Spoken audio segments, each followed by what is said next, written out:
Welcome to ETV prime. ఢిల్లీలో జంతర్ మంతర్ నుంచి పార్లమెంటుకి, ఆ తర్వాత ప్రధానమంత్రి నివాసం వద్దకి జరిగినటువంటి సిజేపీ నిరసన అనేటువంటిది చాలా ఉధృత రూపం దాల్చింది. వాళ్ళు ఎప్పటికీ కూడా తమ డిమాండ్లు నెరవేర్చకపోతే తగ్గేదే లేదంటున్నారు. అయితే తాజాగా సోనం వాంగ్చుక్ని మాత్రం ఆయన డిమాండ్లకు మేము ఒప్పుకుంటాము అని మంత్రులు హామీ ఇవ్వడంతో ఆయన దీక్షని విరమింపజేశారు. సరే, ఆయన భార్య కూడా దానికి సంబంధించి రియాక్ట్ అయ్యారు. పిల్లల యొక్క డిమాండ్లు మీరు పట్టించుకోకుండా వాళ్ళు ఇలా చేశారేంటి, అలా చేశారేంటి అనేటువంటి ఇదిని ప్రశ్నిస్తున్నారు అనేటువంటిది గీతాంజలి ఆవిడ కూడా ప్రశ్నించారు. ఇలా రకరకాల రూపాలు సంతరించుకున్నటువంటి సిజేపీ ఉద్యమంలో పోలీసులు చాలా అత్యుత్సాహం ప్రదర్శించారు అనేటువంటిది మనం ప్రతి దశలోనూ చూసాము. ఎన్నో ఒక పోలీసు అయితే మిడిల్ ఫింగర్ చూపించడం కానీ, ఒక పోలీసు ఒక యువతి యొక్క పృష్ఠభాగంలో లాఠీతో పొడవటం కానీ, ఇంకా రకరకాలు ఒక అమ్మాయిని చెంప మీద కొట్టడం కానీ, అనేక రకాలు. తాజాగా సోనియా నస్రత్ అనేటువంటి ఒక ఏసీపీ, మన ర్యాపిడ్ యాక్షన్ ఫోర్స్కి సంబంధించినటువంటి ఏసీపీ ఆవిడ ఒక దారుణమైన పోస్ట్ పెట్టడం, చచ్చిపోయిన కాక్రోచ్ని ఇన్స్టాగ్రామ్లో పెట్టి మిమ్మల్ని మీరే బాగు చేసుకోలేరు, దేశాన్ని ఏం బాగు చేస్తారు అని మెసేజ్ పెడితే సిజేపీ పార్టీ రిప్లైగా కూడా పెట్టింది, మీరు కాక్రోచ్ని ఎప్పటికీ చంపలేరు అనేటువంటిది. సో ఇలా ఎందుకో మరి ఒక న్యాయమైన డిమాండ్లతో వచ్చినటువంటి ఉవ్వెత్తు నెగిసినటువంటి ఆ ఉద్యమానికి ఆ డిమాండ్ల పరిష్కారానికి కృషి చేయటమో లేకపోతే దానికి సమాధానమో చెప్పడం మానేసి, ముఖ్యంగా ధర్మేంద్ర ప్రధాన్ రాజీనామాని ఎందుకో మరి కేంద్రం ఆమోదించలేకపోతుంది. మరి ఖచ్చితంగా ఆయనే బాధ్యుడవుతాడు. ఆ ప్రశ్నాపత్రం లీకేజీకి కానీ ఎంతోమంది విద్యార్థుల భవిష్యత్తు నాశనం అవడానికి ఆయన బాధ్యత తీసుకుని రాజీనామా చేయాలనేటువంటి డిమాండ్ చాలా సమంజసమైనటువంటిది అనేటువంటిది అనేక మేధావి వర్గాల నుంచి కానీ, పౌర సమాజం నుంచి కానీ వినిపిస్తున్నటువంటి మాట. మరి అలాంటిది అవన్నీ పక్కన పెట్టి ఆ లాఠీ చార్జీ చేయించడం, పోలీసులు అందులో అత్యుత్సాహం ప్రదర్శించడం అనేటువంటిది చాలా పెద్ద దుర్వినియోగం, చట్టాన్ని దుర్వినియోగం చేయటం అని అంటున్నారు. ముఖ్యంగా పెల్లెట్లు అనేటువంటిది లాఠీ చార్జీతో విద్యార్థుల్ని పోలీసులు చితకబాదారన్న వార్తల నడుమ మరో దారుణ ఉదంతం వెలుగులోకి వచ్చింది. పార్లమెంట్ సమీపంలో జూన్ 20వ తేదీన జరిగిన చలో సంసద్ ర్యాలీలో పాల్గొన్నటువంటి పోలీసులు చట్టవిరుద్ధంగా పెల్లెట్ గన్లను ఉపయోగించినట్లుగా నిర్ధారణ అయింది. తాము వాటిని ఉపయోగించలేదు అని ఢిల్లీ పోలీసులు చెబుతున్నప్పటికీ పెల్లెట్ గాయాలతో ఆసుపత్రిలో శస్త్రచికిత్స చేయించుకుంటున్నటువంటి పలువురి మెడికల్ రిపోర్ట్లు బహిర్గతం కావడంతో కాకి దుస్తుల కర్కోటక వైఖరి ఇప్పుడు తేటతెల్లమైంది అనేటువంటిది పౌర సమాజం మాట్లాడుకుంటోంది. నిరాయుధులైనటువంటి ఉద్యమకారులు శాంతియుతంగా చేసే ర్యాలీల్లో పెల్లెట్లు ఉపయోగించకూడదు అని ఐక్యరాజ్య సమితి మానవ హక్కుల విభాగం గతంలో ఎన్నోసార్లు మొత్తుకున్నా కూడా ఢిల్లీ పోలీసులు మొద్దు నిద్రపోతూ ఇప్పుడు సిజేపీ కార్యకర్తలపై పెల్లెట్ల వర్షం కురిపించారు అని సామాజిక మాధ్యమాల్లో విమర్శలు వెల్లువెత్తుతున్నాయి. ర్యాలీలో పాల్గొన్నటువంటి 19 ఏళ్ల సాహిల్ లోకాబ్ కుడి కంట్లోకి పెల్లెట్ దూసుకెళ్లింది. దీంతో ముఖమంతా రక్తసిక్తమై అతన్ని వెంటనే సమీప లేడీ హార్డింగ్ వైద్య కళాశాలకు తరలించారు. తర్వాత మెరుగైన చికిత్స కోసం సఫ్దర్జంగ్ ఆసుపత్రికి, అక్కడ కూడా సరైన పరిష్కారం లభించకపోవడంతో చివరికి ఎయిమ్స్ ట్రామా విభాగానికి 21వ తేదీన తరలించారు. వివరాలని అతని మేనమామ అజయ్ దొగ్గల్ ఏడుస్తూ చెప్పారు. ఇప్పుడు ఎలా ఉందిరా అని లోకాబ్ను అడిగితే అతను చెప్పిన సమాధానం నోట మాట రాలేదు. మసగ్గా కాదు కదా, కనీసం వెలుగు కూడా కనిపించట్లేదు, అంతా చీకటే అని సమాధానం ఇచ్చాడంటే అతని కళ్ళు పూర్తిగా పోయాయన్నమాట. పెల్లెట్ ధాటికి అతను కుడి కంటి కార్నియాకు రంధ్రం పడింది. కార్నియల్ ఫెర్నోరేషన్ కారణంగా కుడి కంటితో చూడగలిగే అవకాశాలు కేవలం 1% వైద్యులు చెప్పారు. మెడ, ఛాతీ, భుజం, చేతుల్లో కూడా పెల్లెట్లు దూసుకెళ్ళాయి. ఒకటి కుడి కంట్లో ఉండిపోయింది. ఢిల్లీ వర్సిటీ దూర విద్యా కోర్సులో సాహిల్ డిగ్రీ చేస్తున్నాడు. Staff selection commission combined graduate level పరీక్షకు సిద్ధమవుతున్నాడు. ఇప్పుడు ఇతని భవిష్యత్ ఏంటి అని అతని కుటుంబ సభ్యులు ఆవేదన వ్యక్తం చేస్తున్నారు. సాహిల్ లాగా మరెంతో మంది కూడా పెల్లెట్ల బారిన పడ్డారు అనేటువంటిది మీడియాలో సాక్ష్యాధారాలతో సహా కథనాలు వెలువడుతున్నాయి. పలువురి ముఖం, ఛాతీ, మెడ, భుజాల్లోకి పెల్లెట్లు దూసుకెళ్లాయి. అవుట్లుక్ రిపోర్టర్ 25 ఏళ్ల షేక్ ఇర్షాద్ మన్సూరీ సైతం పెల్లెట్ల బారిన పడి శస్త్రచికిత్స చేయించుకోవాల్సినటువంటి పరిస్థితి ఏర్పడింది. వివరాలను మన్సూరీ కూడా వెల్లడించారు. ఆ రోజు మధ్యాహ్నం 3:30కు ఉద్యమకారులతో పాటు వెళ్తుంటే కన్నాట్ ప్లేస్లోని పాలికా బజార్ వద్ద సిఆర్పిఎఫ్లోని ర్యాపిడ్ యాక్షన్ ఫోర్స్ జవాన్లు గాలిలోకి బాష్పవాయు గోళాలు ప్రయోగించారు. తర్వాత నేరుగా ఏదో ఆయుధం గురిపెట్టారు. కొన్ని సెకండ్ల తేడాతో ఏదో వచ్చిన ఎడమ కనుబొమ్మ గుచ్చుకుంది. ఆ తర్వాత ఇంకొన్ని ఇనప ముక్కలు లాంటి నుదురు, ముక్కు, ఇవి గదమ వద్ద గుచ్చుకున్నాయి, మెడలోకి కూడా దూసుకెళ్ళాయి. బాధ తాళలేక వెంటనే ఆసుపత్రికి వెళ్ళా. వైద్యులు వాటిని పెల్లెట్లుగా నిర్ధారించారు. 3 పెల్లెట్లను వెంటనే తొలగించకపోతే ప్రమాదం అని చెప్పారు. ఒకటి మెడ ప్రధాన నరం రక్తనాళం సమీపంలో ఇరుక్కుంది, ఇంకోటి ఎడమ కంటి కదలికలను నియంత్రించే కండరం వద్ద చిక్కుకుంది, ఇంకోటి ముక్కు సమీపంలో ముఖంలోకి వెళ్ళింది. వీటిని తీయకపోతే ప్రమాదం అని చెప్పారు. సర్జన్ అందుబాటులో లేకపోవడంతో తర్వాత రోజు శస్త్రచికిత్స చేసి తొలగించారు అని మన్సూరి వెల్లడించారు. అసలు పెల్లెట్లు అంటే ఏంటి అనేటువంటిది మనం ఒకసారి చూస్తే కనుక, పెల్లెట్ గన్ని పంప్ యాక్షన్ గన్ లేదా షార్ట్ గన్ అని కూడా పిలుస్తారు. వీటిని పేలిస్తే చాలా చిన్నగా ఉండే ఇనప ముక్కలు లాంటి జల్లెడలాగా చుట్టూతో వేగంగా దూసుకెళ్తాయి. సెకనుకు 1000 అడుగుల వేగంతో దూసుకెళ్తాయి. వీటిని ఏదైనా ఖనిజంతో లేదా రబ్బర్తో తయారు చేస్తారు. గన్లోని ఒక్కో క్యాటరిడ్జ్లో 600 వరకు పెల్లెట్లు ఉంటాయి. The bureau of police research and development ఇతర నిబంధనల ప్రకారం ప్రామాణిక నిర్వహణ విధానం SOPని పాటిస్తూ తొలుత పోలీసులు మైక్లో ఆందోళనకారులను శాంతియుతంగా ఉండాలని హెచ్చరించాలి. తర్వాత జల ఫిరంగులు అంటే వాటర్ కెనాన్స్ తోటి అడ్డుకోవాలి. తర్వాత బాష్పవాయు గోళాలు టియర్ గ్యాస్ని ప్రయోగించాలి.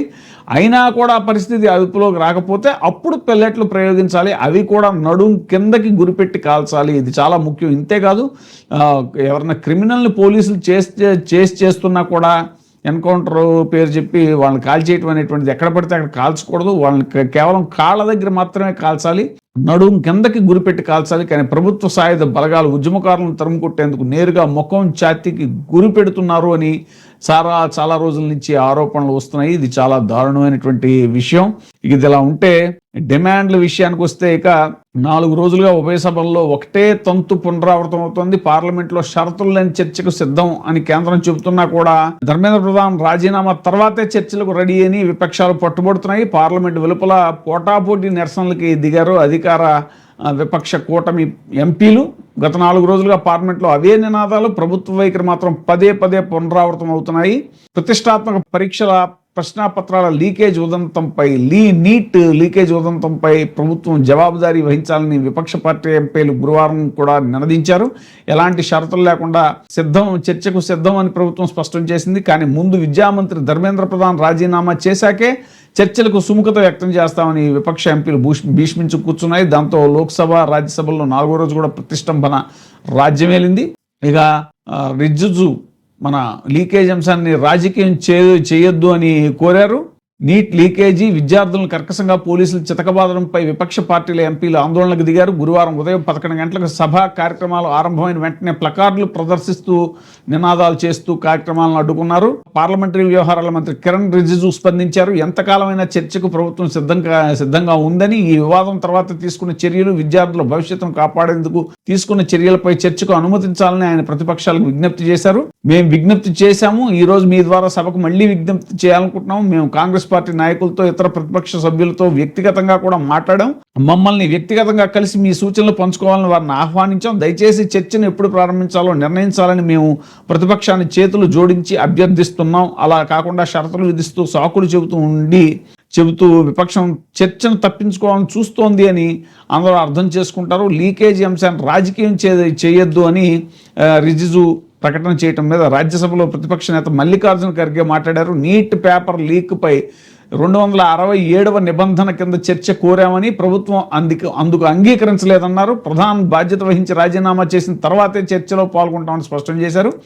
ఇక స్పీకర్ని రాహుల్ గాంధీ అలాగే అమిత్ షా విడివిడిగా కలిశారు.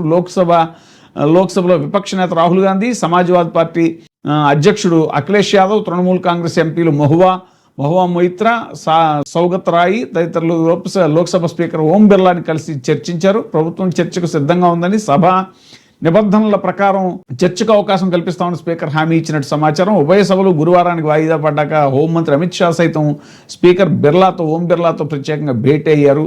ఇది అనేటువంటిది ఒక సమాచారం. ఇక ఫాస్ట్ ట్రాక్ కోర్టులతో నిందితులకు కఠిన శిక్షలు పడేలా చేస్తామంటూ ప్రధాని మోదీ చెప్పారు. ఇక సిజేపీ పార్టీ ఫౌండర్ ఎవరైతే ఉన్నారో అభిజిత్ దీప్కే ఏమాత్రం ప్రభుత్వానికి జవాబుదారీతనం లేదు అని ఆయన చెప్పడం జరిగింది.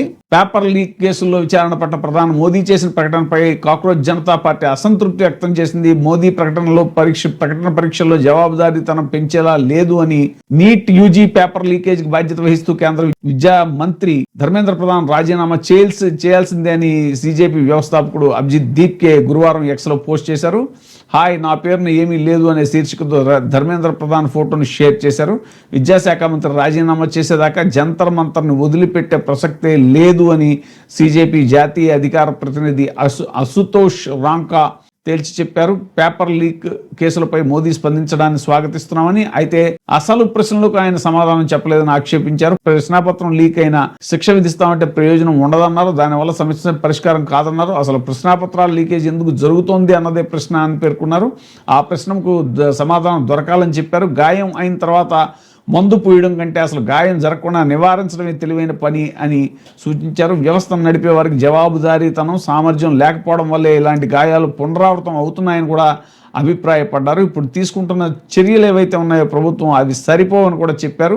ఇంకా కాంగ్రెస్ అధ్యక్షుడు మల్లికార్జున ఖర్గే కూడా ధ్వజమెత్తారు. ఢిల్లీ వీధుల్లో రక్తం ఓడిన యువత కళ్ళల్లోకి నేరుగా చూసే ధైర్యం ప్రధాని మోదీకి ఉందా అని కాంగ్రెస్ పార్టీ అధ్యక్షుడు మల్లికార్జున ఖర్గే ప్రశ్నించారు. యువతకు అన్ని దారులు మూసుకుపోయాయని, ఇక వారు ఎక్కడికి వెళ్లాలని అన్నారు. నరేంద్ర మోదీ హయాంలో విద్యా వ్యవస్థ క్షీణించిపోయింది అని చెప్పేసి ఆరోపించారు. టూ లిటిల్ టూ లేట్ అంటూ కూడా ఆయన చెప్పడం జరిగింది.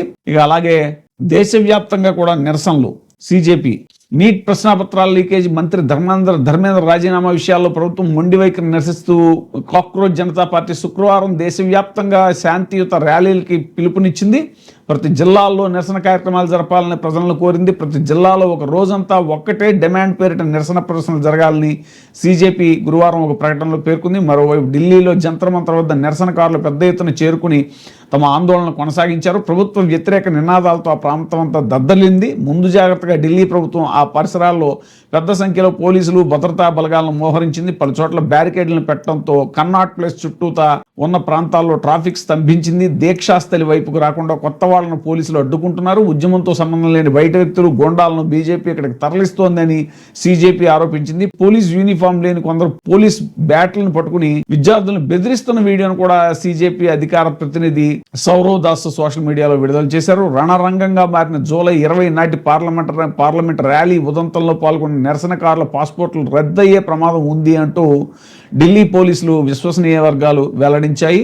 ఈరోజు చలో సంసద్ ర్యాలీలో క్రియాశీలకంగా పాల్గొని ప్రభుత్వాస్తులను ధ్వంసం చేసిన వారిని, పోలీసులపై దాడులు చేసిన వారిని కెమెరాల ఫుటేజ్లు, భద్రతా బలగాల బాడీ కామ్లు, ఇతర సాంకేతిక మార్గాల ద్వారా గుర్తించి వారి పాస్పోర్ట్లు రద్దు చేయాలని పోలీసులు యోచిస్తున్నట్టుగా తెలిసింది. కేంద్ర హోంశాఖ గురువారం జంతర్ మంతర్ నుంచి 1.5 కిలోమీటర్ల పరిధిలో ఇంటర్నెట్ సేవల్ని ఉదయం నుంచి అర్ధరాత్రి దాకా స్తంభింపచేసింది. జూలై 17వ తేదీ నుంచి ఇలా ఇంటర్నెట్ నిలిపివేయటం అనేటువంటిది ఇది 5వ అంటున్నారు. 16 ఢిల్లీ మెట్రో స్టేషన్లను గంటల తరబడి అధికారులు మూసేశారు. 14 గంటల తర్వాత సాయంత్రం Rajiv Chowk, Mandi house, central secretariat స్టేషన్లు మాత్రం తెరిచారు అనేటువంటిది ఇంత ఉధృతంగా సాగుతోంది. ఇక సోనం వాంగ్చుక్ వైఫ్ కూడా మాట్లాడారు. విద్యార్థుల్ని ప్రతికూలంగా చిత్రీకరించడం అనేటువంటిది ఆవేదన కలిగిస్తోంది అని గీతాంజలి అన్నారు.